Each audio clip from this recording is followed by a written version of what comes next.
Hello, guys and dolls. Thank you for joining me for another episode as I set you on the path to achieve a happier, healthier relationship. I had a bit of luck this week. I was given an emerald bracelet for Christmas, which I only realized was missing on Monday. I refused to look for it in the house because I thought there was no way I'll find it, especially since it was now Saturday. I was out the night before and I wasn't sure when it actually went missing. I was pretty miffed by the possibility that I may have lost it, if I'm being honest. On Tuesday, I walked to the bus stop twice. To my pleasant surprise, when I walked to the bus stop for the third time that day, I happened to look down and saw something glistening in the sun. I reached for it to see what it was, and to my surprise, it was my bracelet. I couldn't believe it, especially since it was a main road. People must have been walking up and down. Lady Luck was on my side. I was reunited with my bracelet, which must have been there since Friday. I hope you're having some luck today, whichever part of the world you're joining me from. Right, let's get to it. What are the best compatibility tests for couples? How do you know if you're compatible with someone? How do you test for love compatibility? If these are some of the questions you need answered, then join me as I will be talking about couples compatibility in this episode. Does compatibility matter in a relationship? The answer is a resounding yes, especially if you're looking for long-term love or a long-term relationship. In most cases, we can't help who we're physically drawn to, but if you're looking for consummate love, it's important to understand relationship compatibility. Consummate love is one of the 8 types of love, the one that couples strive to achieve, as it has all 3 elements from the triangular theory, which are passion, intimacy, and commitment. I will be talking more about the types of love as we go along. While I'm by no means trying to take the romance out of love by making it a science-based encounter, if you want to experience stronger, longer-lasting relationship, it's essential to understand what goes on behind chemistry. I believe these relationship advice combined with attraction can help you develop a fulfilling and longer-lasting relationship with stronger bond and better intimacy. Romantic love is one of the most powerful sensations on earth. Do you remember the first kiss or how your partner smells? From your partner's touch to the way they smell, every moment is indulging. There are several reasons why we fall in love with one person over another. The primary factor that ignites romance is our childhood experience, from which we form a love map. Other factors may include timing, culture, background, proximity, mystery, etc. The love map is an unconscious list of traits that is built during childhood and is solidified during the adolescence years. Psychologist John Mooney theorizes that we start developing our love map between the ages of 5 and 8. For example, you may want a partner with similar traits or physical feature to your opposite parent. This mental template is complex and unique. Although these traits may be fixed in some cases, it can change based on our experience as an adult. For example, if you date someone you don't normally date and they change your view on a specific type of person. Falling in love is easy, but how do you make your relationship last? As you can see, there are several factors at play, from attraction to falling in love and finally taking the leap to commitment. While attraction may draw us to a specific person, it does not necessarily mean that they're a match and you can build a strong long-term relationship together. It is therefore essential to delve deeper beyond lust to understand whether you're compatible as a couple. All evidence around these 3 concepts of love, i.e. the triangular theory of love, the theory of love story, and Dr. Helen Fisher personality test can provide a good indication of couples compatibility. So if you learn and understand these three concepts, they can show you whether you're compatible with someone, or rather give you a better understanding. What's your compatibility with someone, and what's the likelihood of you surviving in a relationship as a couple for the long term? Couples start out being physically attracted to each other, and this may be based on your love map, what you look for, and how you're drawn to a specific type of person. In cases where it seems like opposite attract in terms of different personality traits, social status, interests, values, etc., it's your love story that matches, and that may draw you to a specific person. For example, if you think about Sophie Harmon from Made in Chelsea and Tom Zanetti, even though they seem like a unlikely match, they are somehow drawn to each other as a couple, and this may be because their love story matches. Using Helen Fisher's compatibility test can set you on the path to figuring out your ideal match. Even though there are times when it's obvious that physical attraction is present, sometimes couples may feel that something is missing, and that something in most cases is a mismatch of love stories. Therefore, while a love map may draw us to someone without a love story matches, you will eventually drift apart. One can argue that what's most essential to understanding compatibility with a romantic partner is the matching of love stories. So I'm going to now look at each of those concepts individually, starting with the Helen Fisher personality test. Our personality signature influences our thought process and behavior. Dr. Fisher found that our way of thinking and behavior is centered around one of the four brain systems, and the four brain systems are the dopamine system, serotonin system, testosterone, and the estrogen system. So from these four brain systems, she eventually developed four types of personality. She states that we all have a combination of all four of these brain systems, but one or two might be more dominant, and it may influence our traits and behavior. So the four personality types that she came up with from these four brain systems are explorer, and the explorer expresses traits linked to the dopamine system. Builders express traits linked primarily to the serotonin system.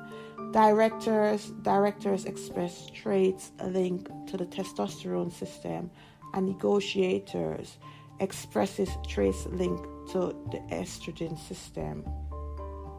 So if you take the personality test, it provides feedback on three main aspects, which are the way you think and behave, i.e. your personality signature. How does your style of thinking and behavior influences who you find romantically attractive and what you look for in a partner?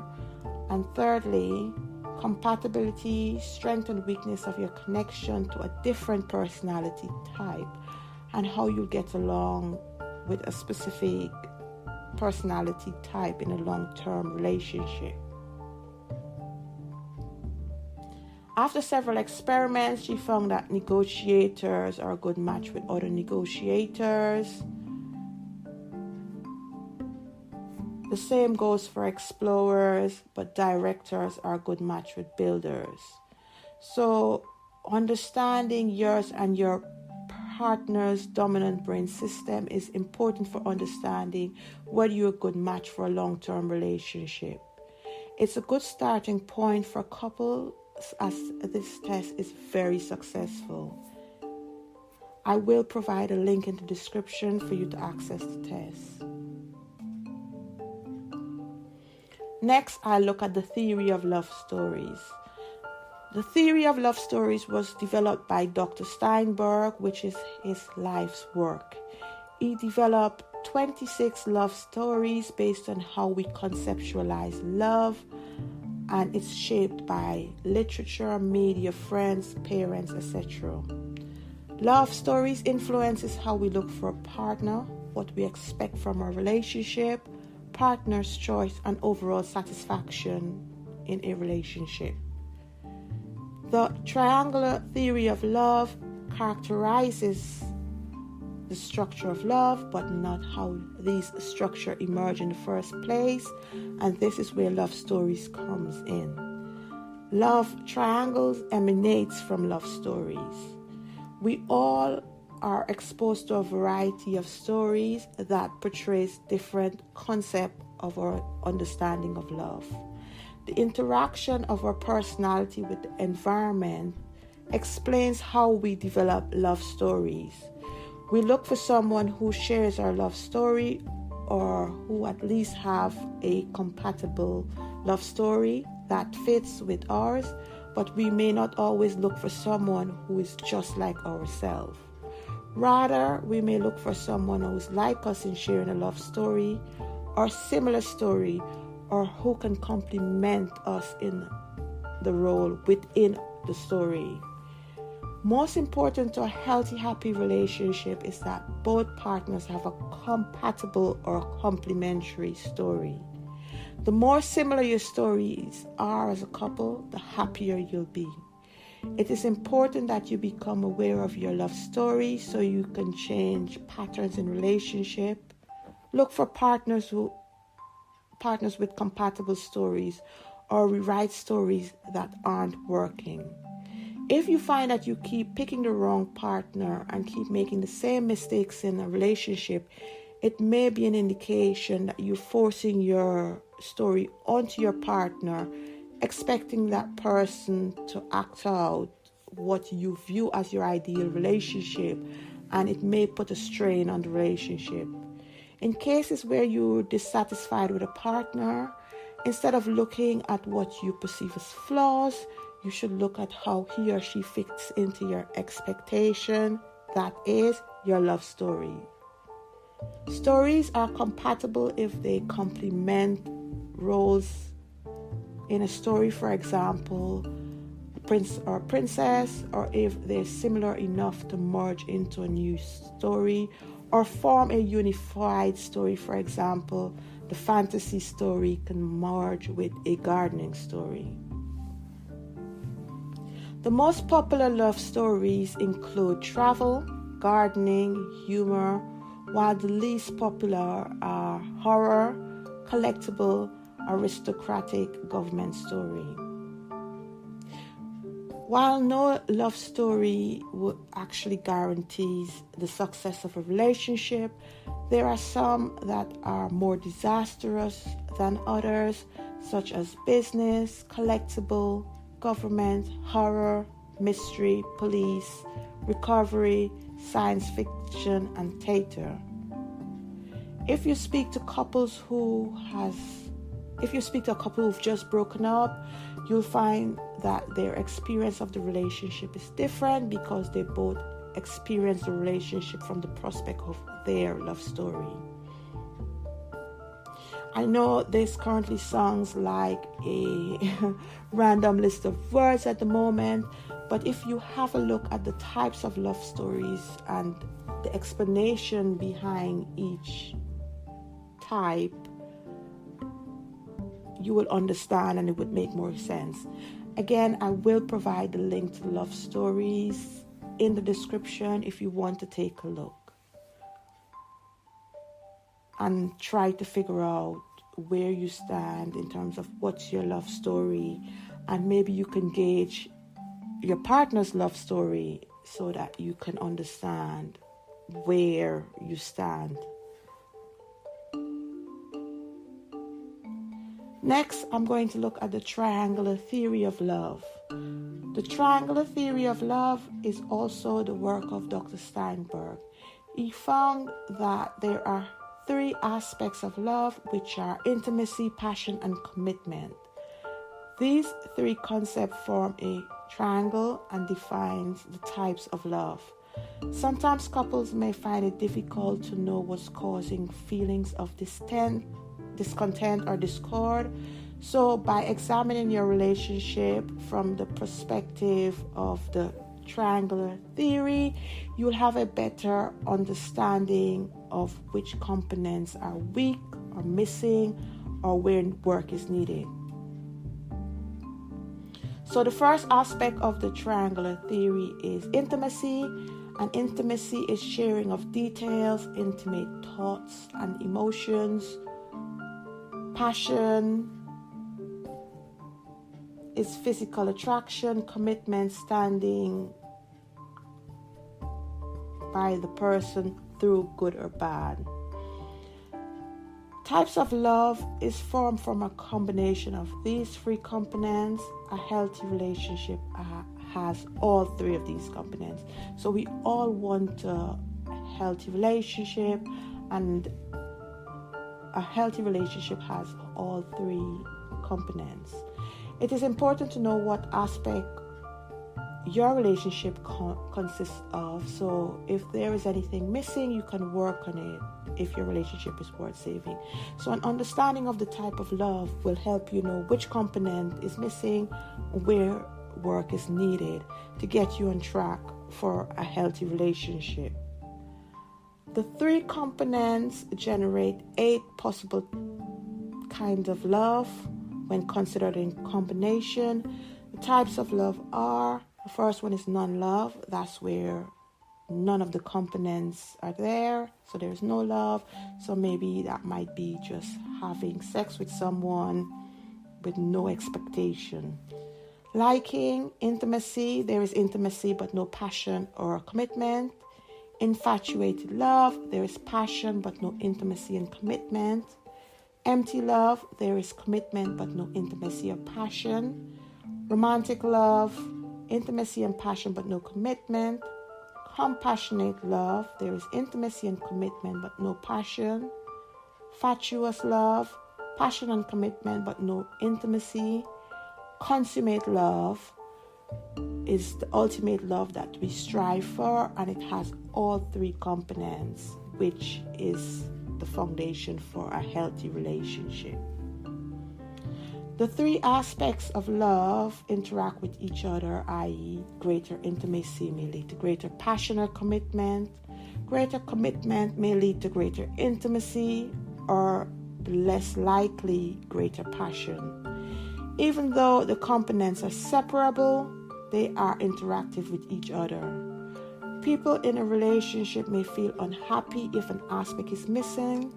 For example, if intimacy is missing, you may feel lonely and disconnected. Similarly, if commitment is missing, you may feel frustrated or betrayed, and so on. With an understanding of the type of love you share with your other half, you can see what is missing and where work is needed.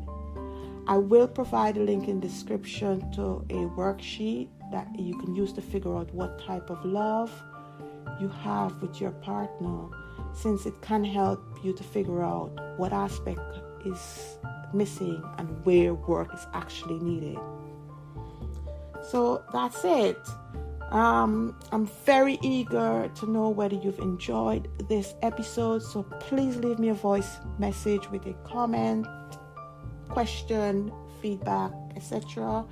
You can tag me on Instagram or Twitter with any questions. I have provided